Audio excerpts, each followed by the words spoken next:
അനുഗ്രഹിക്കപ്പെട്ട നല്ല സമയത്തിനായി ഞാൻ ദൈവത്തെ സ്തുതിക്കുന്നു, സ്തോത്രം ചെയ്യുന്നു. ദൈവവചനം ശ്രവിച്ചുകൊണ്ടിരിക്കുന്ന എല്ലാ ദൈവമക്കൾക്കും വീണ്ടും വരാമെന്ന് അരുളി ചെയ്തവനായ കർത്താവായ യേശു ക്രിസ്തുവിൻ്റെ ധന്യനാമത്തിൽ ഞാൻ എൻ്റെ സ്നേഹവന്ദനം അറിയിക്കുന്നു. ഇന്ന് നാം പഠിക്കുവാൻ തുടങ്ങുന്നത് 107-ാം സങ്കീർത്തനമാണ്. ഈ സങ്കീർത്തനം ദാവീദിൻ്റെ കാലത്ത് എഴുതിയതാണെന്ന് പറയുന്നെങ്കിലും ആരെഴുതിയെന്ന് രേഖപ്പെടുത്തിയിട്ടില്ല. ഇസ്രായേൽ ജനത്തോട് കരുണ കാണിച്ച് പ്രതിസന്ധികളിൽപ്പെട്ട് വലഞ്ഞലഞ്ഞ അവരുടെ കഷ്ടതയിൽ നിന്നും നഷ്ടപ്പെട്ട അവസ്ഥയിൽ നിന്നും രക്ഷിച്ച് കൂട്ടിച്ചേർത്ത് പാർപ്പാൻ തക്ക പട്ടണത്തിൽ അവരെ എത്തിച്ചവനായ ദൈവത്തിന് നന്ദി അർപ്പിക്കുന്ന ഒരു സങ്കീർത്തനമാണ് 107-ാം സങ്കീർത്തനം. പഴയ നിയമ ഇസ്രായേൽ മക്കളും പുതിയ നിയമ ഇസ്രായേൽ മക്കളായ നാമും എവിടെയായിരുന്നപ്പോഴാണ് കർത്താവ് നമ്മെ കണ്ടെത്തിയത് എന്ന് ചിന്തിക്കുവാൻ ഈ സങ്കീർത്തനം നമുക്ക് ജ്ഞാനം തരുന്നു. ഒരു ദൈവമകനും ദൈവമകളും ഇപ്പോൾ ഏത് പ്രതിസന്ധിയിൽ കൂടി യാത്ര ചെയ്യുന്നുവോ ആ പ്രതിസന്ധിയിൽ നിന്നും രക്ഷിക്കുവാൻ ദൈവം ഇന്നും ശക്തനാണ് എന്ന് 107-ാം സങ്കീർത്തനം നമ്മെ പഠിപ്പിക്കുന്നു. കഴിഞ്ഞ കാലത്ത് കർത്താവ് നമ്മെ ഓരോരുത്തരെയും നാം അവനറിയാതിരുന്നപ്പോൾ പോലും ഭയാനകമായ പ്രതിസന്ധിയിൽ നിന്നുമാണ് രക്ഷിച്ചത്. ആ ദൈവം ഇന്നും ജീവിക്കുന്നു എന്നും അവനിലൊരു മാറ്റവും വന്നിട്ടില്ലെന്നുമുള്ള യാഥാർത്ഥ്യം നാം ഒരിക്കലും മറന്നു പോകരുത്. കാരണം കഴിഞ്ഞ കാലത്ത് നമ്മെ രക്ഷിക്കുകയും വിടിവിക്കുകയും ചെയ്തവനായ യേശു ഒരു മാറ്റവുമില്ലാത്തവനായി നമ്മോടുകൂടെ ഇന്നും ജീവിക്കുന്നു. നമ്മുടെ ജീവിതത്തിൽ ഉണ്ടാകുന്ന പ്രതിസന്ധികളിൽ നിന്നും മാത്രമല്ല നമ്മെ അവൻ രക്ഷിക്കുന്നത്, നമ്മുടെ പാപത്തിൽ നിന്നും നമ്മെ രക്ഷിക്കുവാനും യേശു ശക്തനാണ്. ഇന്ന് ഭൂമിയിൽ മനുഷ്യൻ ചെയ്യുന്ന ഏത് പാപപ്രവൃത്തികൾക്കും പിന്നിൽ ദുരാത്മാക്കളുടെ പ്രവർത്തനമുണ്ടെന്നുള്ള യാഥാർത്ഥ്യം നാം മറന്നു പോകരുത്. നമ്മെക്കൊണ്ട് പാപം ചെയ്യിച്ച് നമ്മിൽ നിന്നും ദൈവത്തെ പുറത്താക്കിക്കൊണ്ട് നമ്മുടെ ഹൃദയത്തിൻ്റെ ചുക്കാൻ പിടിക്കുവാനാണ് സാത്താൻ എല്ലാ കാലത്തും ശ്രമിച്ചുകൊണ്ടിരിക്കുന്നത്. സാത്താൻ അതുകൊണ്ടെന്ത് പ്രയോജനം എന്ന് ചോദിച്ചാൽ അതിനുള്ള ഉത്തരം അവന് ഒരു ശരീരമില്ല എന്നുള്ളതാണ്. നാം പാപം ചെയ്താൽ അവന് വസിക്കുവാൻ നമ്മുടെ ഹൃദയം ലഭിക്കും. കാരണം പാപം ചെയ്യുന്ന വ്യക്തി ശാപഗ്രസ്തനായതിനാൽ ശാപം നമ്മിൽ നിന്നും നീക്കാതിരുന്നാൽ യേശുവിന് നമ്മുടെ ഹൃദയത്തിൽ വസിക്കുവാൻ കഴിയാതെ വരുന്നു. യോശുവ 7-ാം അധ്യായം 10 മുതൽ 12 വരെയുള്ള വാക്യങ്ങളിൽ ഇപ്രകാരം രേഖപ്പെടുത്തിയിരിക്കുന്നു. യഹോവ മോശയോട് അരുളി ചെയ്തത്, എഴുന്നേൽക്ക, നീ ഇങ്ങനെ സാഷ്ടാംഗം വീണ് കിടക്കുന്നത് എന്തിന്? ഇസ്രായേൽ പാപം ചെയ്തിരിക്കുന്നു. ഞാൻ അവരോട് കൽപ്പിച്ചിട്ടുള്ള എൻ്റെ നിയമം അവർ ലംഘിച്ചിരിക്കുന്നു. അവർ ശപഥാർപ്പിതം എടുത്തിരിക്കുന്നു. അവർ മോഷ്ടിച്ച് മറവ് ചെയ്ത് തങ്ങളുടെ സാമാനങ്ങൾക്കിടയിൽ അത് വെച്ചിരിക്കുന്നു. ഇസ്രായേൽ മക്കൾ ശാപഗ്രസ്തരായി തീർന്നതുകൊണ്ട് ശത്രുക്കളുടെ മുമ്പിൽ നിൽപ്പാൻ കഴിയാതെ ശത്രുക്കൾക്ക് പുറം കാട്ടേണ്ടി വന്നു. ശാപം നിങ്ങളുടെ ഇടയിൽ നിന്നും നീക്കാതിരുന്നാൽ ഞാൻ നിങ്ങളോടുകൂടെ ഇരിക്കുകയില്ല. യെരിഹോ കോട്ട പിടിച്ചടക്കിയ ഇസ്രായേൽ മക്കൾക്ക് ദൈവം കൊടുത്ത നിയമം, ആ രാജ്യത്തു നിന്നും ഒരു നന്മയും ഇസ്രായേൽ പാളയത്തിലേക്ക് കൊണ്ടുവരരുത്.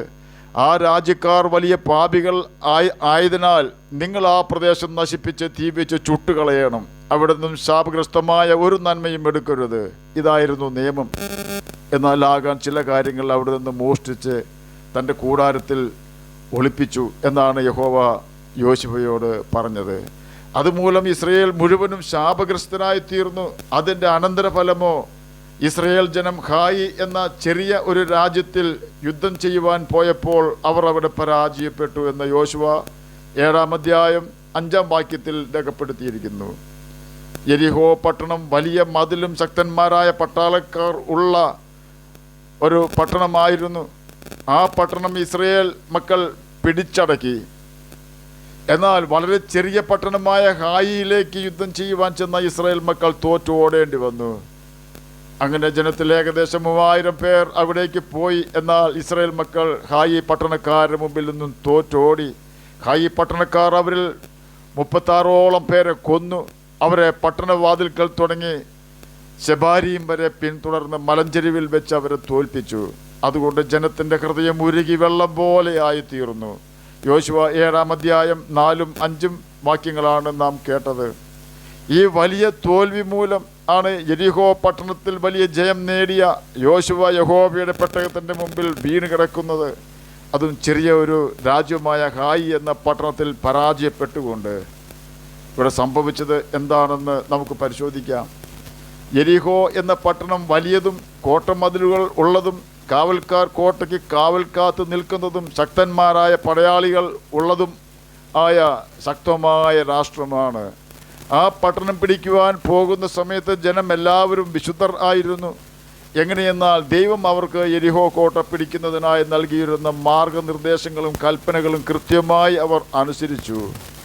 യോശുവ 3-ാം അധ്യായം 3-ാം വാക്യത്തിൽ യോർദാൻ കടക്കുന്നതിന് മുമ്പ് ആദ്യം പെട്ടകം ചുമക്കുന്ന പുരോഹിതന്മാർ മുൻപിൽ നടക്കണം എന്നും പെട്ടകത്തിന് പിന്നാലെ 2000 മുഴം അകലത്തിൽ ജനം നടക്കണമെന്നും യഹോവ യോശുവയോട് കൽപ്പിച്ചു. ജനം അത് കൃത്യമായി അനുസരിച്ചു. അതുകൊണ്ട് തന്നെ പെട്ടകം ചുമക്കുന്ന പുരോഹിതന്മാരുടെ കാൽ തീരം കവിഞ്ഞൊഴുകുന്ന യോർദാന്റെ വെള്ളത്തിൽ മുട്ടിയപ്പോൾ യോർദാന്റെ ഒഴുക്ക് നിന്നുവെന്ന് യോശുവ 3-ാം അധ്യായം 17-ാം വാക്യത്തിൽ രേഖപ്പെടുത്തിയിരിക്കുന്നു. ജനം ആ കൽപ്പന കൃത്യമായി അനുസരിച്ചു. വീണ്ടും യഹോവ യോശുവയോട് കൽപ്പിക്കുകയാണ്, നിങ്ങളിൽ യോദ്ധാക്കളായ എല്ലാവരും ഒരു വട്ടം പട്ടണത്തെ ചുറ്റി നടക്കണം. ഇങ്ങനെ 6 ദിവസം ചെയ്യണം. 7 പുരോഹിതന്മാർ ആട്ടിൻ കൊമ്പ് കൊണ്ടുള്ള 7 കാഹളം പിടിച്ചുകൊണ്ട് പെട്ടകത്തിൻ്റെ മുമ്പിൽ നടക്കണം. 7-ാം ദിവസം 7 പ്രാവശ്യം പട്ടണത്തെ ചുറ്റുകയും പുരോഹിതന്മാർ കാഹളം ഊതുകയും വേണം.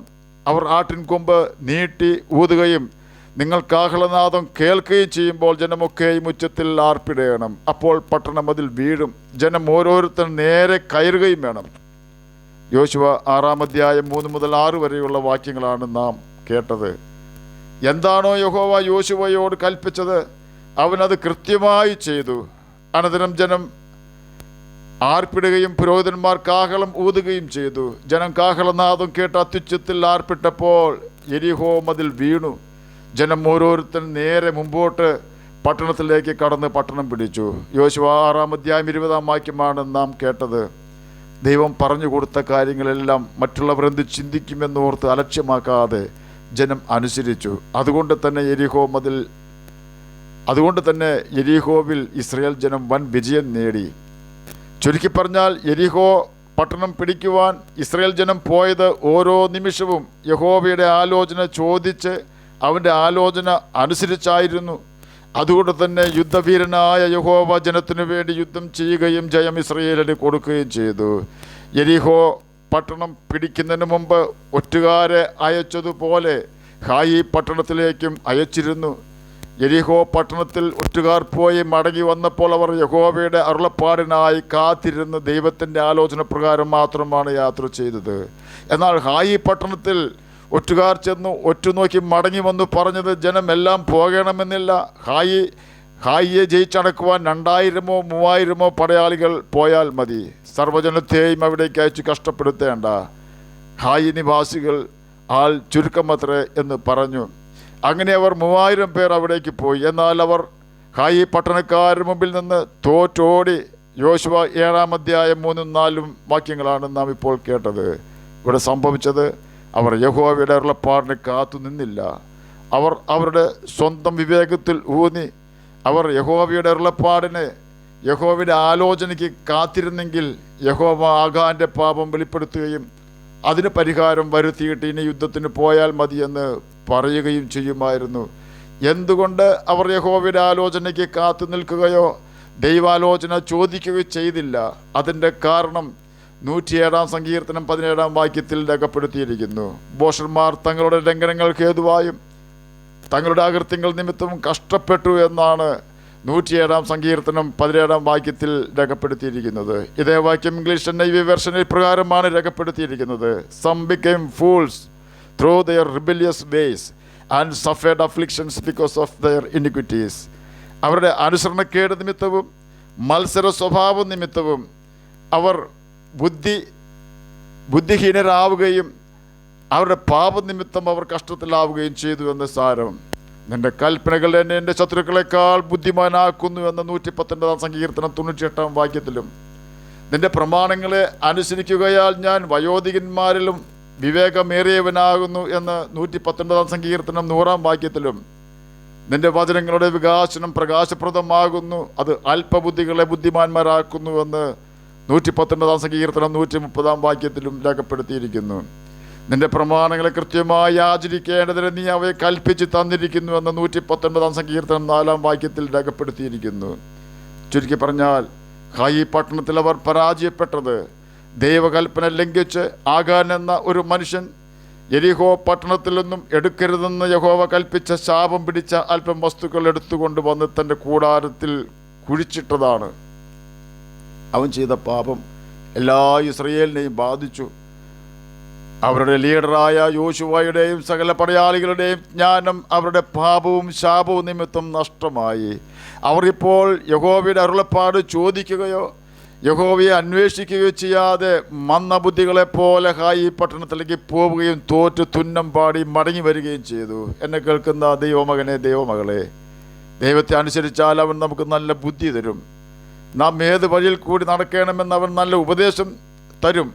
അതിന് നാം ആദ്യം ചെയ്യേണ്ടത് നമ്മിൽ ഏതെങ്കിലും പാപം മറഞ്ഞിരിക്കുന്നുണ്ടോ എന്ന് മനസ്സിലാക്കുവാനായി യേശുവിനോട് പ്രാർത്ഥിക്കുക എന്നതാണ് വേണ്ടത്. നമ്മിൽ പാപമുണ്ടെങ്കിൽ നാം എടുക്കുന്ന തീരുമാനങ്ങളും പ്രവൃത്തികളും ബുദ്ധിഹീനരുടേതിന് തുല്യമായിരിക്കും. കാരണം നാം പാപം ചെയ്താൽ സാത്താൻ നമ്മിൽ പ്രവേശിക്കും എന്നതാണ് അതിന് കാരണം. എന്നാൽ നാം നമ്മുടെ പാപങ്ങളെ ഏറ്റുപറഞ്ഞ് ഉപേക്ഷിച്ചാൽ യേശുവിൻ്റെ രക്തത്താൽ യേശു നമ്മെ ശുദ്ധീകരിക്കും. യേശുവിൻ്റെ രക്തം നമ്മുടെ സകല പാപവും പോക്കി നമ്മെ ശുദ്ധീകരിക്കുവാൻ ശക്തിയുള്ളതാണ്. സർ ജെയിംസ് സിംപ്സൺ അനേകം ശാസ്ത്രീയ കണ്ടുപിടുത്തങ്ങളുടെ ഉപജ്ഞാതാവാണ്. 1847 ബോധം കെടുത്തുന്നതിനുള്ള ക്ലോറോഫോം എന്ന മരുന്ന് കണ്ടുപിടിച്ചതോടെയാണ് അദ്ദേഹം ലോകപ്രസിദ്ധനായത്. സിംപ്സന്റെ അവസാന നാളുകളിൽ ഒരു യുവശാസ്ത്രജ്ഞൻ സിംപ്സന്റെ ഏറ്റവും വലിയ കണ്ടുപിടുത്തം ഏതെന്ന് അദ്ദേഹത്തോട് ചോദിച്ചു. അതിന് ഉള്ള അദ്ദേഹത്തിൻ്റെ മറുപടി പ്രകാരമായിരുന്നു: ഞാൻ നടത്തിയ ഏറ്റവും വലിയ കണ്ടുപിടുത്തം ഞാനൊരു മഹാപാപിയാണെന്നും കർത്താവായ യേശു ക്രിസ്തു എൻ്റെ പാപങ്ങൾക്ക് പരിഹാരം വരുത്തിയ രക്ഷകനാണ് എന്നതുമാണ് ഞാൻ കണ്ടുപിടിച്ച ഏറ്റവും വലിയ കണ്ടുപിടുത്തം.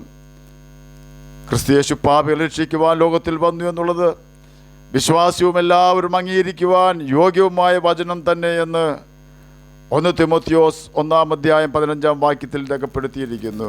ആകയാൽ നാം യേശുവിനോട് നമ്മുടെ പാപങ്ങളെ ഏറ്റുപറഞ്ഞ് ഉപേക്ഷിച്ച് ക്രൂശിൽ നമുക്ക് വേണ്ടി ചൊരിഞ്ഞ യേശുവിൻ്റെ രക്തത്തിൽ ആശ്രയിച്ചാൽ നിശ്ചയമായും നമുക്ക് യേശു പാപക്ഷമ തരികയും നമ്മുടെ ഹൃദയത്തിൽ യേശു ഭരണം തുടങ്ങുകയും ചെയ്യും. യേശു നമ്മുടെ ഹൃദയത്തിൽ ഉണ്ടെങ്കിൽ സാത്താന്യ ശക്തിയിൽ നിന്നും സകലവിധ പാപത്തിൽ നിന്നും പാപ സ്വഭാവത്തിൽ നിന്നും യേശു നമ്മെ രക്ഷിക്കും. ഒരു മണ്ടത്തരവും നാം ചെയ്യാതെ വണ്ണം യേശു നമ്മുടെ കാലടികളെയും നാവിനെയും ആദരങ്ങളെയും നമ്മുടെ ബുദ്ധിയെയും പരിപാലിക്കും. ആകയാൽ ബൈബിൾ വായിക്കുകയും ദൈവകൽപ്പനകൾ അനുസരിക്കുകയും ചെയ്തുകൊണ്ട് നമുക്ക് യേശുവിൻ്റെ നല്ല മക്കളായി ജീവിക്കുകയും നിത്യജീവന അവകാശികളായി തീരുകയും ചെയ്യാം. അതിന് കർത്താവ് നമ്മെ സഹായിക്കട്ടെ എന്ന് പ്രാർത്ഥിച്ചുകൊണ്ട് ഞാൻ എൻ്റെ വാക്കുകളിൽ നിന്ന് വിരമിക്കുന്നു. നമുക്ക് പ്രാർത്ഥിക്കാം. ഞങ്ങളെ സ്നേഹിക്കുന്ന സ്വർഗീയ പിതാവേ, നല്ല വചനത്തിനായി അങ്ങയെ സ്തുതിക്കുന്നു, സ്തോത്രം ചെയ്യുന്നു. അങ്ങയുടെ കൽപ്പനകൾ പ്രമാണിച്ചുകൊണ്ട് നിത്യജീവന അവകാശികളായി തീരുവാൻ അടിയനെ കേൾക്കുന്ന അങ്ങയുടെ കുഞ്ഞുങ്ങളെ സഹായിക്കുകയാണമേ. രോഗത്താൽ ഭാരപ്പെടുന്ന ഏതെങ്കിലും പ്രിയപ്പെട്ടവർ അടിയനെ കേൾക്കുന്നുണ്ടെങ്കിൽ അങ്ങ് അവർക്ക് രോഗസൗഖ്യം കൊടുക്കണമേ. പഠിക്കുന്ന കുഞ്ഞുങ്ങൾക്ക് പഠിക്കുവാനുള്ള ബുദ്ധിയും ജ്ഞാനവും ഓർമ്മശക്തിയും കൊടുക്കണമേ. ആരെങ്കിലും സാമ്പത്തികമായി ഞെരുങ്ങുന്നെങ്കിൽ അങ്ങ് അവരുടെ സാമ്പത്തിക ക്ലേശം മാറ്റി കൊടുക്കണമേ. ജോലിയില്ലാത്തവർക്ക് ജോലി കൊടുക്കണമേ. പ്രാർത്ഥന കേട്ടതിനായി സ്തോത്രം, യേശുവിൻ്റെ നാമത്തിൽ തന്നെ ആമേൻ. കർത്താവ് എല്ലാവരെയും അനുഗ്രഹിക്കട്ടെ. സ്തോത്രം.